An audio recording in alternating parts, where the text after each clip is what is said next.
I think because you're fairly anonymous, and there's no sort of fixed ideas about who you are and what you do, I think we all just talk the same language. People who do come to social events are social people usually. Everyone's just here to have a fun, relaxed time, and it's not structured, you know. You don't have to pay a joining fee, you don't have to be a member or anything like that. It's just come up, rock up. I would generally say we're pretty in tune with the community. Yeah, and it's just really about having a good time and having fun.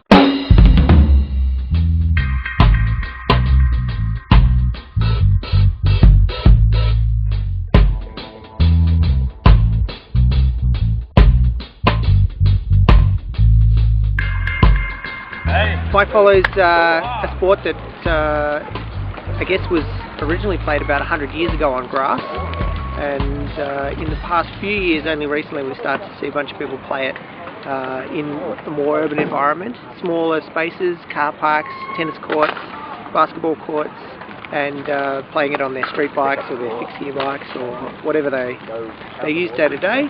Okay, we're at Northcote, behind the Northcote Social Club here, and this is where the guys meet every Sunday for a game of bike polo, as you can see here. The current hardcourt version of bike polo was started in Seattle probably about 10 years ago when they started playing in car parks. They just don't exactly know how they got to the idea of getting the ball around, but they started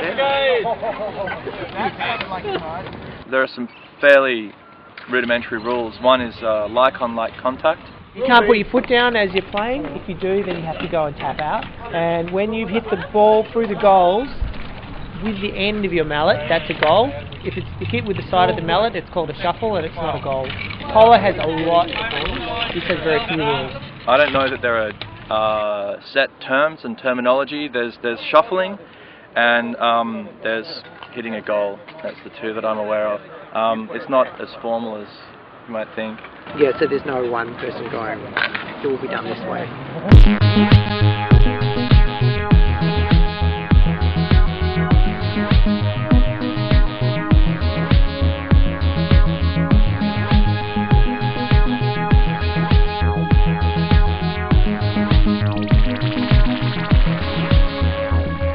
I suppose probably about 10 years ago, if you rode a bike down the street, then you saw someone else on a bike and there was this little connection and maybe a nod or some kind of knowing.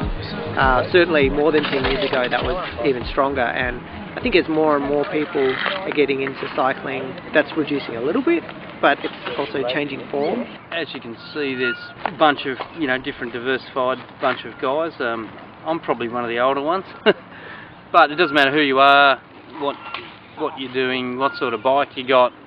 Everybody's in it to have a good time, and it's sort of a club, but it's basically everyone becomes sort of good mates after a while. Everyone here is completely different. Everyone has their own, their own personality and their own taste in music and culture, but we've all bonded on bikes and bike polo.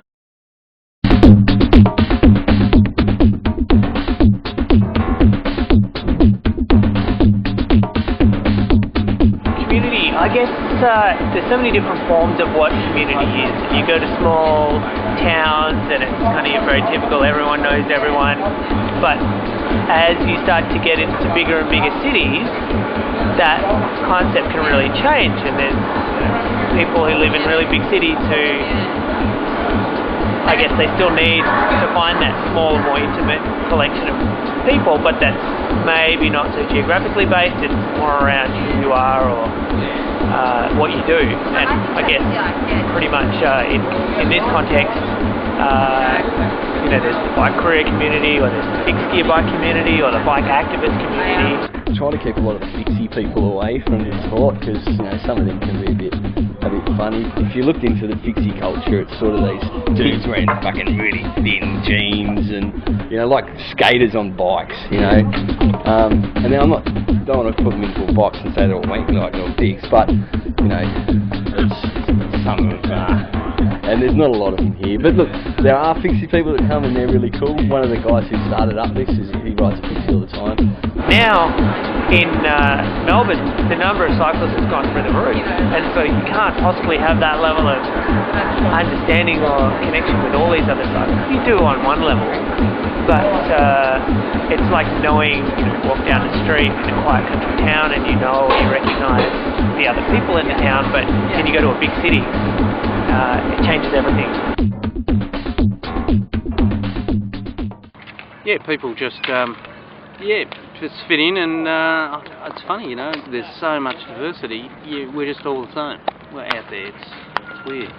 It's funny, sometimes you go up to people and you say, what do you do? I ride bikes. Or it gets into more of a subset of that, like, I play bike polo, or I'm a bike courier, or I work in a bike shop. But it is pretty much bikes that brings everyone together. No, and it's just a cool bunch of guys, and we all just have a great time, as you can see. Yeah.